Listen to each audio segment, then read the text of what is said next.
शास्त्री की बहू। रामपुर में रामशास्त्री नामक एक संपन्न पुरोहित था। कृष्ण शास्त्री नामक विवाह योग्य उसका एक पुत्र था। ग्राम में उसने अच्छा नाम कमाया। सब कहते थे कि कृष्ण शास्त्री बहुत ही बुद्धिमान है। पिता की इच्छा थी कि किसी अक्लमंद लड़की से उसका विवाह हो। उन्होंने 3-4 कन्याओं को देखा भी। वे सुंदर अवश्य थी, परंतु रामशास्त्री को लगा कि अक्लमंदी में वे उसके पुत्र के समान नहीं है। कृष्ण शास्त्री को अपना दामाद बनाने के लिए बहुत से धनी भी आए। वे जानते थे कि कृष्ण शास्त्री का पिता रामशास्त्री साधारण पुरोहित है, फिर भी उनको विश्वास था कि कृष्ण शास्त्री जैसा नेक, चतुर व अक्लमंद दामाद मिल जाए तो उनकी पुत्री सुखी रह पाएगी। किंतु कृष्ण शास्त्री ने उनके सब प्रस्तावों को ठुकरा दिया। उसे धन की परवाह नहीं थी। वह तो अपने पुत्र के लिए सुंदर व अक्लमंद वधू ही चाहता था। पड़ोस के सीतारामपुर से उनका एक रिश्तेदार एक रिश्ता लेकर आया। उसने कहा कि उसी के गांव के धर्मशास्त्री की पुत्री योग्य कन्या है और उसका विवाह निसंकोच आप अपने सुपुत्र से कर सकते हैं। उसने यह भी कहा कि जिन योग्यताओं की खोज में अब तक आप हैं, वे सारी योग्यताएं उस कन्या में है। आप स्वयं उसकी परीक्षा ले सकते हैं। कन्या को देखने के लिए रामशास्त्री पत्नी तथा पुत्र समेत उस गांव में गया। घोड़े की गाड़ी जब धर्मशास्त्री के घर के सामने रुकी तो उसकी आवाज़ सुनकर वह बाहर आया। गाड़ी से उतरते हुए रामशास्त्री को उसने देखा। धर्मशास्त्री तुरंत आगे बढ़ा और रामशास्त्री को प्रणाम किया। उसने कहा, आपके बंधु सीताराम शास्त्री ने आपके आने का समाचार दिया है, कहकर उन्हें सादर अंदर ले गया। थोड़ी देर के बाद धर्मशास्त्री की पत्नी अपनी पुत्री राधा को अलंकार करके उस कमरे में ले आई। राधा ने रामशास्त्री दंपतियों को प्रणाम किया। चटाई पर सिर झुकाकर बैठ गई। उस कन्या के सौंदर्य तथा नम्रता पर प्रसन्न हुआ रामशास्त्री। उसने सोचा कि अब बात केवल यह जानने की है कि वह कितनी अक्लमंद है। धर्मशास्त्री ने रामशास्त्री से कहा, महाशय, मेरी 3 पुत्रियां हैं और एक पुत्र। मेरी ज्येष्ठ पुत्री राधा है। बाकी तीनों को कल ही उनके मामा त्योहार के अवसर पर अपने गांव ले गए हैं। रामशास्त्री ने कहा, महोदय, आपकी पुत्री सोने की गुड़िया जैसी है। अब रही बात केवल अक्लमंद की। आपकी पुत्री की बुद्धिमत्ता की परीक्षा मेरा पुत्र कृष्ण शास्त्री करेगा। मेरी पुत्री की परीक्षा आपका पुत्र अपने इच्छानुसार कर सकता है, धर्मशास्त्री ने कहा। पिता ने इशारा करते ही कृष्ण शास्त्री ने प्रथम प्रश्न पूछा, आपके गृह में दर्पण के आगर्भ शत्रु कितने हैं? राधा ने दरहास करते हुए कहा, मेरी बहनें और मेरा भाई सब दर्पण के अच्छे मित्र हैं, कोई भी दर्पण के शत्रु नहीं है। कृष्ण शास्त्री ने पूछा, अपनी बात नहीं बताइए आपने। हाथ में जो कंकण है, क्या उसे भी आप दर्पण में ही देखते हैं? राधा ने उल्टा सवाल किया। अच्छा, यह बताइए कि आपके घर में पहले दर्पण के कितने शत्रु थे और अब कितने लोग मित्र के रूप में परिवर्तित हुए? कृष्ण शास्त्री ने पूछा। मेरी दादी मात्र में यह परिवर्तन हुआ है, उनकी अभी अभी मृत्यु हुई, राधा ने कहा। क्या आपके गांव में भी महीने में एक बार अमावस्या होती है, अथवा उस रात को भी पूर्णिमा ही होती है? कृष्ण शास्त्री ने पूछा। हमारे गांव में अमावस्या की रात में भी पूर्णिमा होती है।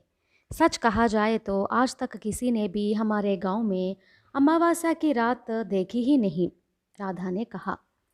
गर्मी के दिनों में भी आपके ग्राम में खेतों में क्या चिड़िया आती है? कृष्ण शास्त्री ने पूछा। हमारे गांव के खेतों में चिड़िया सब ऋतुओं में आती है, राधा ने कहा। ठीक है, क्या आपके पिता आकाश जैसा विलास मंडप और भूदेवी जैसी विस्तृत पादा डालकर हमारा विवाह रचा सकते हैं? कृष्ण शास्त्री ने शरारत से भरा सवाल किया। इतने बड़े स्तर पर विवाह करने पर हमारे लोगों का घर आकाश ही हो जाएगा, राधा ने कहा।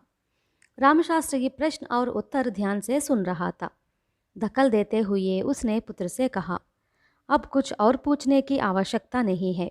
दृढ़ हो गया है कि कन्या केवल सुंदरी ही नहीं बल्कि बुद्धि में भी पर्याप्त तीक्ष्ण है।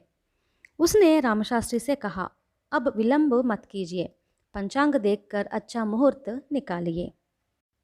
धर्मशास्त्री प्रसन्न होता हुआ बोला, मुझे संपूर्ण विश्वास था कि मेरी पुत्री आपकी परीक्षाओं में भी अवश्य ही खरी उतरेगी। आपके इच्छानुसार शीघ्र ही विवाह का प्रबंध करूँगा। धर्मशास्त्री और उसकी पत्नी ने अनुमति प्राप्त करके रामशास्त्री अपने परिवार सहित घोड़े की गाड़ी में बैठा। गाड़ी जाने लगी। थोड़ी दूर जाने के बाद रामशास्त्री की पत्नी ने कहा, पुत्र ने जो प्रश्न पूछे और वधू ने जो उत्तर दिए वे मेरी समझ में बिल्कुल नहीं आए। इस पर रामशास्त्री हंसा और बोला, मैं जानता था कि तुम समझोगी नहीं, इसलिए सुनो, मैं तुम्हें समझाता हूँ। बेटे ने पूछा था कि तुम्हारे घर में कितने लोग दर्पण के आगर्भ शत्रु हैं। इसके अर्थ यह हुआ कि उनके घर में कितने लोग जन्म से ही बदसूरत है। इसका जवाब उस कन्या ने बड़ी अक्लमंदी से दिया। उसने कहा कि मेरी बहनें और मेरा भाई सब दर्पण के मित्र हैं। इसका अर्थ यह हुआ कि वे सब देखने में सुंदर है। दूसरे प्रश्न का उत्तर देते हुए अप्रत्यक्ष रूप से उसने बताया कि कंकण जैसे अपने सौंदर्य के लिए उसे दर्पण की आवश्यकता नहीं है। पहले दर्पण के मित्र रह चुके और उपरांत वे उसके शत्रुओं में परिवर्तित हुए। इसका अर्थ यह हुआ कि यौवन काल में सौंदर्य बिखरा पड़ा था और यौवन के लुप्त होते ही वे दर्पण में अपना रूप देखने की इच्छा ही नहीं रखते थे। उसका यह कथन अपने घर के वृद्धों से था। ऐसे बूढ़ी उसकी दादी हाल ही में मर चुकी थी। देखा उसके उत्तरों में कितना चातुर्य था। हमारे पुत्र ने पूछा था कि सीतारामपुर में माह में एक बार अमावस्या होती है या नहीं, या उस दिन भी पूर्णिमा ही होती है।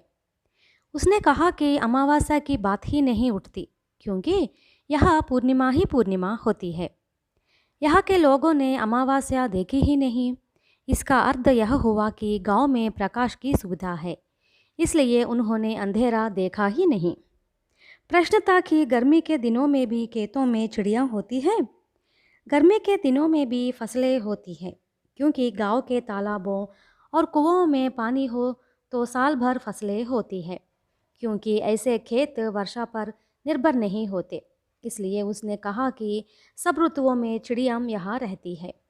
आखिरी प्रश्न था, आकाश जैसा विशाल मंडप व भूदेवी जैसी विस्तृत पादा डालकर हमारा विवाह होगा।